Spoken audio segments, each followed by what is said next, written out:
Hello students, मैं रवि कश्यप और स्वागत करता हूं आपका कॉमर्स विद रवि कश्यप में। स्टूडेंट्स, आज जो हम डिस्कस करने वाले हैं वो बैंक रिकंसिलिएशन स्टेटमेंट का पार्ट 3 डिस्कस करेंगे। ऑलरेडी अब तक हम पार्ट 1 और 2 डिस्कस कर चुके हैं, तो अगर किसी ने वो पार्ट नहीं देखे तो पहले वो देखिए, इसके बाद ही आपको ये पार्ट समझ आएगा। फर्स्ट और सेकंड में हमने डिस्कस किया था कि बैलेंस एज पर कैश बुक पास में कैसे चल एंट्री पास किए थे। जिसके लिए मैंने आपको एक सिंपल सी ट्रिक दी थी। वैसे मैं बता दूं, कैश बुक और पासबुक दोनों बैंक के पास होता है, बट हम यहाँ पे समझने के लिए मान के चल रहे हैं कैश बुक हमारे पास है और पासबुक बैंक के पास है। तो ओवरड्राफ्ट की मैंने आपको एक एंट्री कराई थी और एक सिंपल भी कराई थी। आज कुछ 4-5 ऐसी एंट्री कराने जा रहा हूँ जो करते वक्त हमें बहुत ज्यादा कॉम्प्लिकेटेड लगती हैं, तो उन एंट्रियों को मैं आपको समझाना चाहता हूँ कॉपी पर। तो चलिए चलते हैं कॉपी पर। तो स्टूडेंट्स, हम आ चुके हैं कॉपी पर। चलिए स्टार्ट करते हैं आज का पार्ट 3 बैंक रिकंसिलिएशन स्टेटमेंट का। तो आपको मैं बताना चाहूँगा, इससे पहले हम ऑलरेडी 2 पार्ट डिस्कस कर चुके हैं, पार्ट 1 और पार्ट 2। अगर आपने पहले वो नहीं देखा तो उसको देखिए, उसके बाद इसको देखिए, नहीं तो आपको ये समझ नहीं आएगा। तो बेसिकली अगर हम बात करें बैंक रिकंसिलिएशन स्टेटमेंट के फॉर्मेट की, तो सभी को पता है कि यहाँ पर फॉर्मेट ये वाला होता है, ठीक है, जिसमें आपका यहाँ पर पूरा नाम लिखा जाता है, बैंक रिकंसिलिएशन, ठीक है, स्टेटमेंट। और उसके बाद आपको बता दूं, यहाँ पे डेट आती है एज ऑन, मान लेते हैं हम बना रहे हैं 31 दिसंबर 2017 को। ये आपका पर्टिकुलर हो गया, ठीक है। और पर्टिकुलर के बाद ये प्लस आइटम आ गया आपका, प्लस आइटम, और ये आ गया आपका माइनस आइटम, ठीक है। स्पेस कम है वहाँ पे तो मैंने आई लिख दिया, ठीक है। ओके, ये हमारा फॉर्मेट हो गया। अब उसके बाद हमें चाहिए होता है balance as per debit balance, मतलब कैश बुक या पासबुक।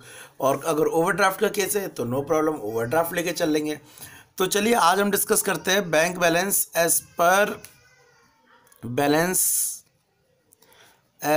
पर कैश बुक, ठीक है। ब्रैकेट में लिख देते हैं ओवरड्राफ्ट। ओवरड्राफ्ट का मतलब है बैलेंस का दिया है माइनस का।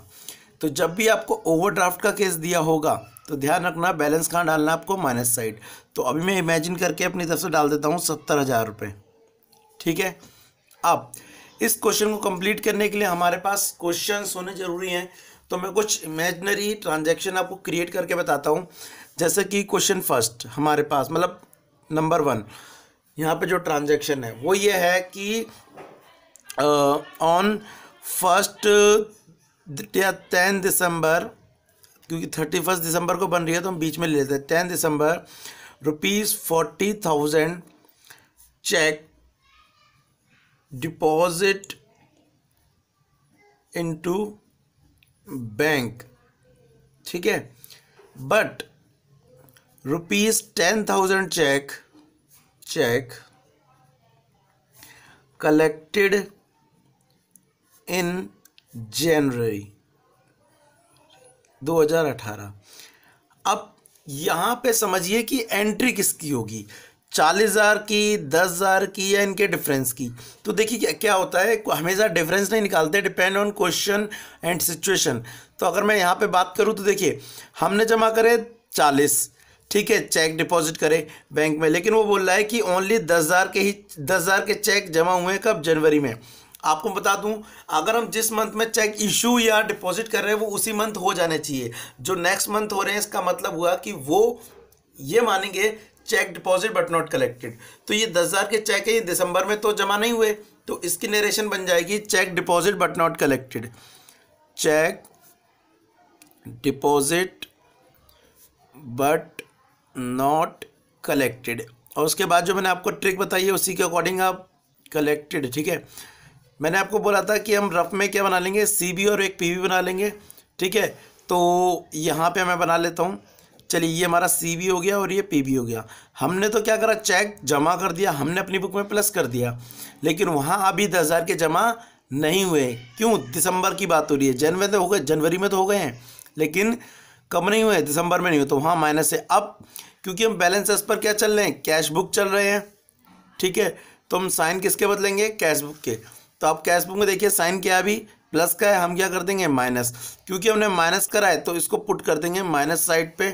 तो हम यहाँ पे लिख देंगे माइनस में 10,000, ठीक है। एक और एंट्री समझते हैं। एंट्री क्या है? एंट्री है कि हमने दूसरी एंट्री लिख लेते हैं। Bank charge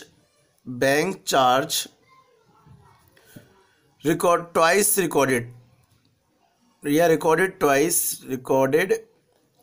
twice in cash book.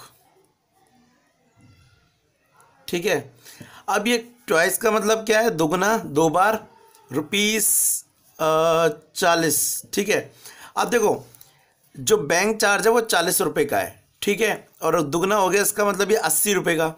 अब होना क्या था? बैंक चार्ज यहाँ से भी माइनस हो जाना था और यहाँ से भी माइनस होना था, लेकिन यहाँ से भी 40 होना था, इधर से भी 40 होना था वो। लेकिन क्वेश्चन कह रहा है कि बैंक चार्ज गलती से कैसे होंगे? दुगना रिकॉर्ड हो गया है, तो यहाँ पर हमने कितना लेस कर दिया है गलती से? 80। तो अगर हम बात करें 40 तो सही है, समझ आता है, लेकिन जो एक्स्ट्रा 40 है वो यहाँ पे अब भी प्लस है और यहाँ माइनस हो चुका है। आप देखें कि यहाँ से 40 हुआ है, यहाँ से 80 लेस हुआ है, मतलब यहाँ 40 ज़्यादा हुआ है, मतलब यहाँ पे माइनस ज़्यादा हो गया, यहाँ प्लस में है वो 40। अब साइन बदलने में पता है कैश बुक के, तो कैश बुक में क्या है? माइनस से हम क्या कर देंगे? प्लस। तो यहाँ पर आएंगे, लिखेंगे bank charge twice record in cash book. सारा ट्रीटमेंट तो हम कर चुके हैं कि क्या करना है, तो सीधा हम डाल देंगे 40 रुपये। कुछ लोग गलती ये कर देंगे, यहाँ पे 80 रुपये डाल देंगे, तो ये गया हो जाएगा, गलत हो जाएगा। ऐसा नहीं करना है आपको, डायरेक्ट डालना है नॉर्मली जैसा होता है उसकी तरह। उसके बाद दूसरी एक और एडजस्टमेंट समझते हैं, तीसरी पे, मतलब नेक्स्ट।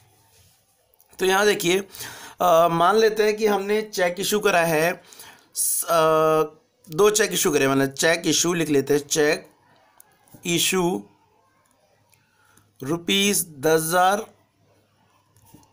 ₹20,000 एंड 5,000। ये समझिए, हमने चेक इशू करे कितने? 3, एक 10,000 का, एक 20,000 का एंड एक 5,000 का। टोटल अगर बात करें तो हो गया ये 35,000। बट आगे क्या लिख दिया? बट ओनली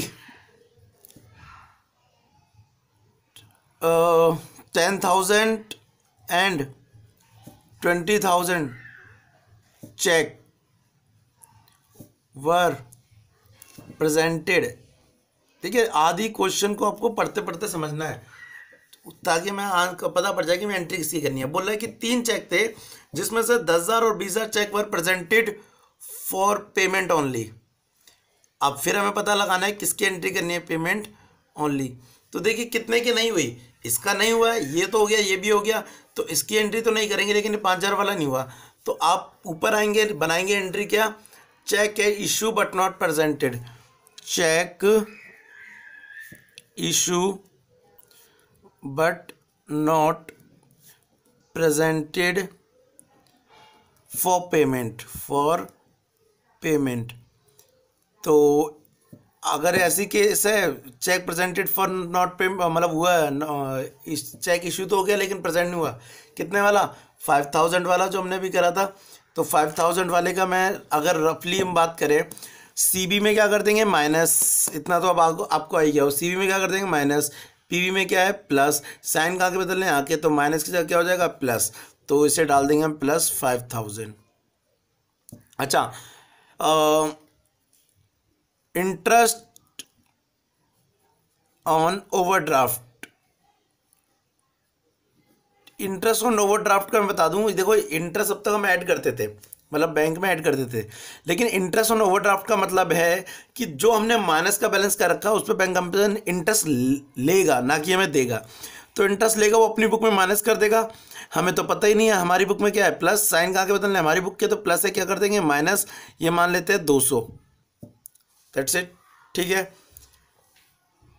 एक और ले लेते हैं, लास्ट एंट्री। चेक ₹6,000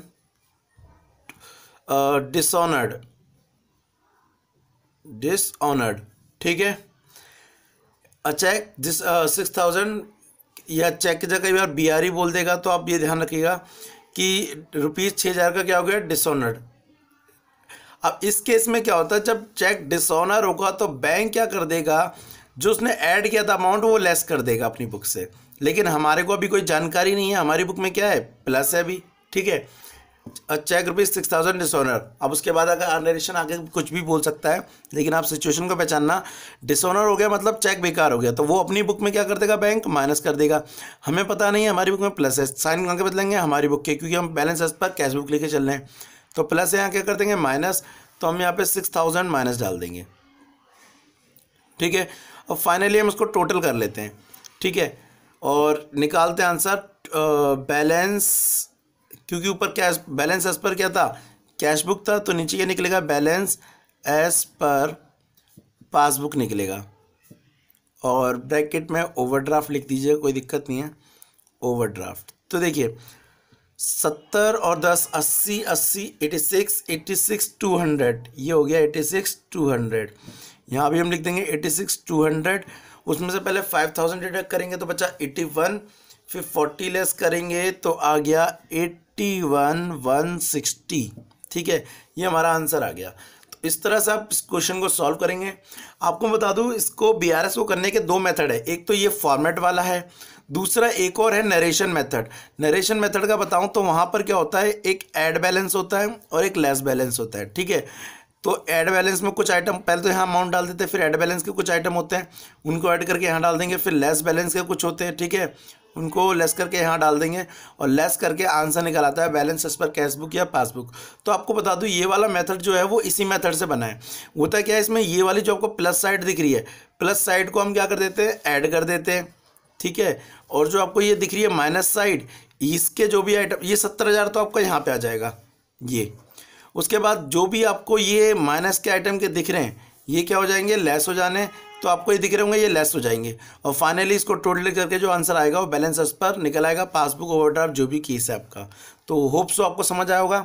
अगर आपको और भी कोई इससे रिलेटेड एंट्री समझ नहीं आ रही है तो आप मुझे कमेंट बॉक्स में फ्रीली लिख सकते हैं, उसको नेक्स्ट क्लास में या नेक्स्ट आपके जो भी मैं डाउट इसका बनाऊंगा सेक्शन, उसमें आपको सॉल्व करा दूंगा। तो आज के लिए thank you, tata and bye bye.